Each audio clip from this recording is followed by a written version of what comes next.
on the club level, let's chat NWSL.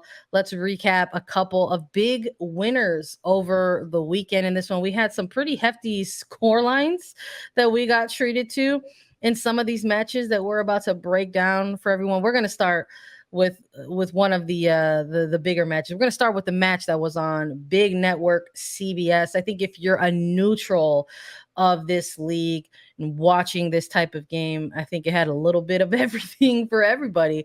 Quite frankly, Washington Spirit defeating San Diego Wave FC 4-3 and doing Sandra, it. say it again, louder for the people in the back. Look. Washington beat San Diego. It's their first win since May.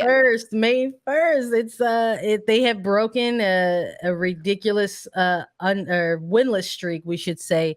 Winless in 17 matches, no more. Oh. They've got that elusive win that they've been chasing for quite some time. I mean, 17 is just a lot of matches. That's a lot. It's a lot of games to go without a win. 10 Mhm. draws is, that's a lot of draws to have. And this was, listen, being able to watch this one, just like turn on my TV and have it on CBS, I was like, let's go. I was like so locked in and ready for this game, and both of these teams delivered. Quite frankly, like I said, again, if you're if you were just sort of a neutral watching this was probably something that got you really, really amped, and you're looking at the scoreline and you're like 4-3. This was just like all offense, just vibes. Like everybody just like, you get a goal and you get a goal and you get a goal. But I think, in terms of the timeline of where we are right now, we see this San Diego team trying to, chase down some history. They've been fluctuating, in that upper half of the table, between 1 and 3 in terms of the spots that they're at. And then you've got this Washington Spirit side that, they've just been in mostly the bottom half of the table. Mm-hmm. So, what were some of your big takeaways out of this one, Lisa, whether it was performance or otherwise? I mean, this always happens when teams are on big CBS. This was a 1:00 Saturday match. The teams show up and they show out, and it was truly fun to watch. I mean, this game was just fantastic. Heading into it, Andy Sullivan, defensive midfielder for the Spirit, was listed as unavailable, not available for this game. And that kind of concerned me a little bit heading into this one. But ultimately, they're excuse me. Washington's able to kind of work around that. I mean, they played so much this year in July without a lot of their internationals. But this game was just back and forth, and it started early on. I mean, San Diego putting a lot of pressure on them, but Washington getting an equalizer right at the beginning of this game, because Shaw gets the opening goal. Jaden Shaw, who second game for San Diego, scores a couple in this one. So the fact that this type of player in Jaden Shaw at 17 years old is making this big of an impact is fantastic. We got to talk about Amber Brooks, right? I love when defenders get goals. She didn't get one, she got two. Truly like a fantastic game for Brooks. Really, her first goal was just like a little bit of a toe poke, and that's all they needed, right? Like that's all it took. If it was a shot, it would have been deflected. Just a toe poke, it gets in. Then she gets the second one just a few minutes later. The fact that at halftime it was 3-1. Oh my goodness. Truly, oh my goodness. Truly crazy to think about. Alex Morgan ends up getting a brace in this one as two. So she ends with 15 goals on the year.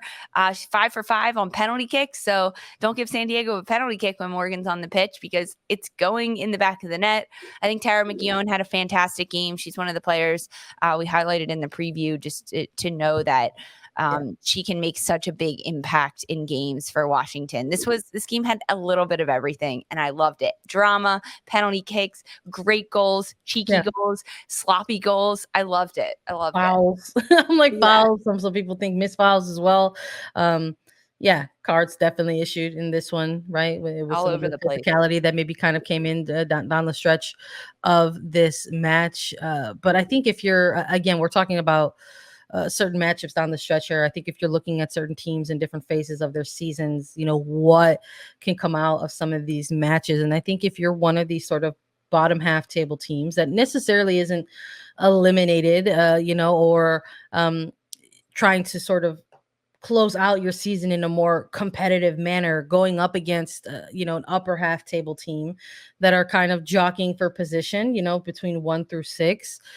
We're probably gonna get maybe a few more of these type of matches. I don't know if we're gonna be ending in 7 goal score lines, but in terms of the level of competition, in terms of the fight and the spirit, no pun intended, but that we might be seeing in some of these games, I wouldn't be surprised if we start seeing some similar things down the stretch. I think those are some of the big takeaways, right? I thought it was a really good game from Rodman. I thought she was a menace on the pitch for the Spirit, and giving fits to the back line of San Diego. And I think Alex Morgan adding to this total goal score in terms of the golden boot rate that we're all kind of Oh keeping my an gosh. eye on. Yeah. She looks like she's kind of is she pulling away with this? I mean, there's still a handful of games left here for some players to make an impact. We see Sophia Smith still kind of right behind her, and Indiana Ordonez as well. What do you think? Yeah, I mean, when you look at this, Alex Morgan, 15 goals, Diana Ordonez, 11, Smith, 11, Ashley Hatch and Pugh, both with 8.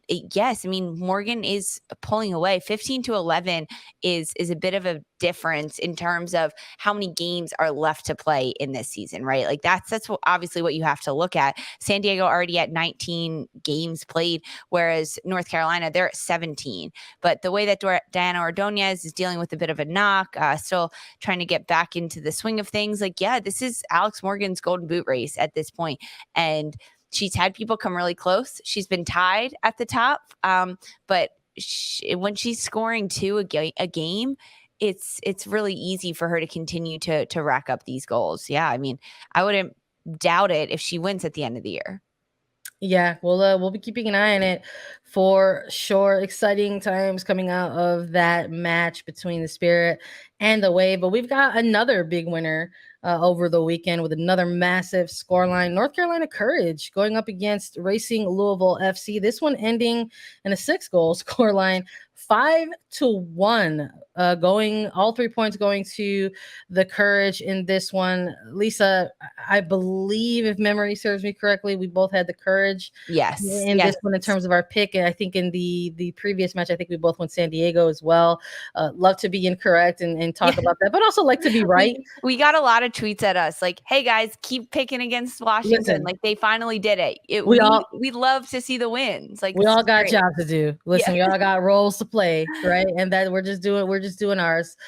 Courage taking all 3 points in this one. We made a correct pick in this match. This one, I think maybe let's start with before we start talking all about the big winners in this one. I think this match, at least I think it effectively eliminates Racing Louisville from playoff contention. So we now have 2 teams eliminated from vying for a spot in the 2022 playoffs. It's both Louisville and Gotham. We'll chat a little bit more about Gotham, but Louisville effectively out of contention to make a run at the playoffs, and they just sort of close it out with a massive loss. I'm not too sure if there's a lot here to sort of build off of for this team going into the next week. I mean, a 5-1 scoreline can sometimes be a little bit demoralizing, especially if you're a team that just kind of hasn't been clicking at the moment. They've been picking up a couple losses, and it turns out they've been picking up losses with these kind of massive scorelines. So this is another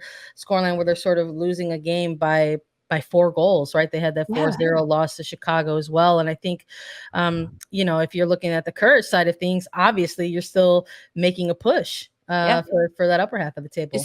So as you mentioned, I mean, with this Racing Louisville side, even there's not much to come from this, right? Like it's almost like, all right, let's finish out the season. We're out of playoffs. How can we build on next year? How can this team start establishing a foundation to move forward with? Because even the lone goal that Racing Louisville got in this 5-1 beating by North Carolina, it was already 3-0 at that point. The goal came in the 72nd minute, and it came off of a bad play by North Carolina, a really bad turnover and a mispass in the back that Nadia Nadim can just jump on. But even like the lack of energy from her after she scored that goal was a little bit like understandable of like, yeah, we're not winning this game. Like this is a bit of a struggle. But when you look at the North Carolina side of it, this is a team that has a bright future. I mean, they can score so many goals. They have 5 in this one, which is insane. Caroline, she ends up getting a brace in this match. Tess Bodie ends up getting her first NWSL goal. We talked about her in the preview of this one because I think that Tess Bodie is a player that's come in for North Carolina and made a difference. She's been an impact for this one. But the Dabinia combinations with Caroline, it's really fun to watch. There's a PK in this one. Of course, Dabinia takes it and finishes it. So a brace for Caroline, a brace for Dabinia. Tess Bodie ends up getting the 5th one for North Carolina. And it started early, right? Like at 9th minute is when North Carolina got on the board first. And they just kind of ran away with the game towards the end of this one. And it is a bit sad, a bit of a heartbreak for Racing Louisville. But I think this is a team that can maybe try to play spoiler for some teams down the stretch. But honestly, I say they just look ahead to next year. They look ahead to what they can do, maybe try out different formations. We already saw that playing a bit of a box in their last couple of games in that midfield with a 4-2-2-2. Try that out. Keep going with that. See where different players fit in around the pitch and how this team can grow moving forward. I mean, I think that's the bottom line for Louisville. Yeah, I'm with you as well. Shout out to Lucy here. I love this North Carolina courage. Yeah, love that. The Brazilian international is having a massive game in this one for the courage, and obviously a team that we're gonna continue to keep an eye on as this win bumped them up in the standings and knocked a team like Orlando Pride a little bit further into the bottom half. So with the courage having an extra game in hand, it's gonna get exciting down the stretch here. Something that we're gonna absolutely have to pay attention to. Something else that we're gonna pay attention to with movement happening in the standings this weekend. Kansas City Current moving into first place on the league table after a 1-0 win against New Jersey, New York, Gotham FC.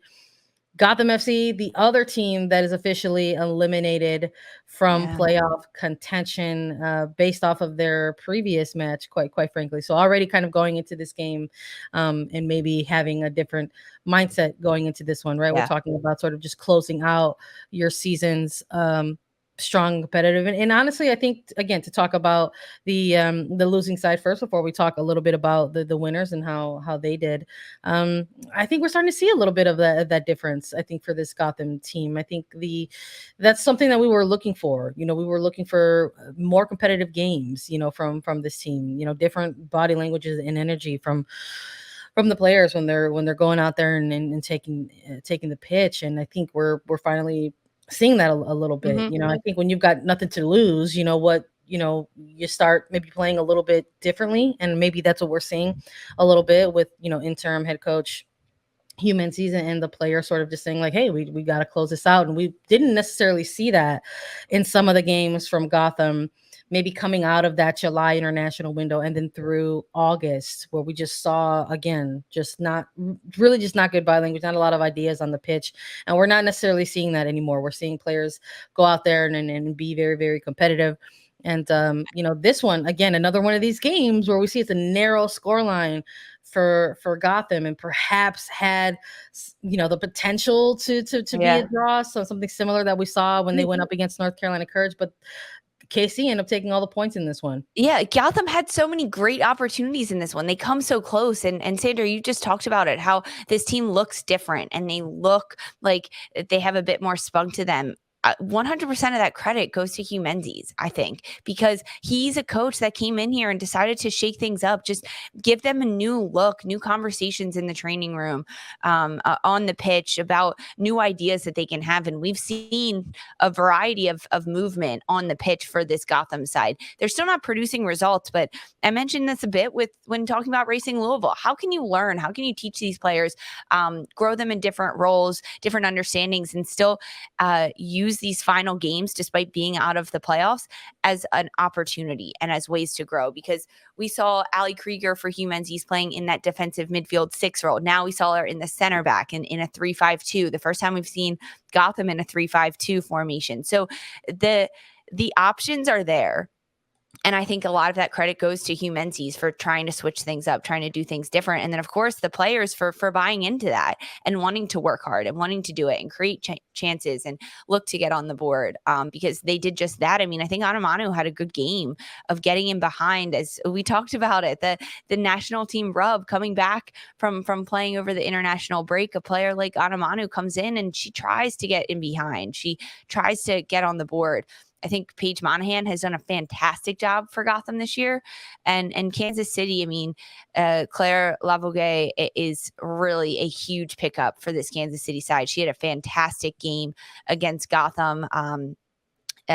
This for Michelle Bedos in goal for Gotham. She had a really good game, 5 saves on the night, but ultimately it's another penalty kick. We're like, how many penalty kicks is this throughout the weekend so far? Another penalty kick in this match. Haley Mace gets it. Lola Bonto is off the pitch at this point, so also no update on her availability and injury status, but Mace ends up getting the PK.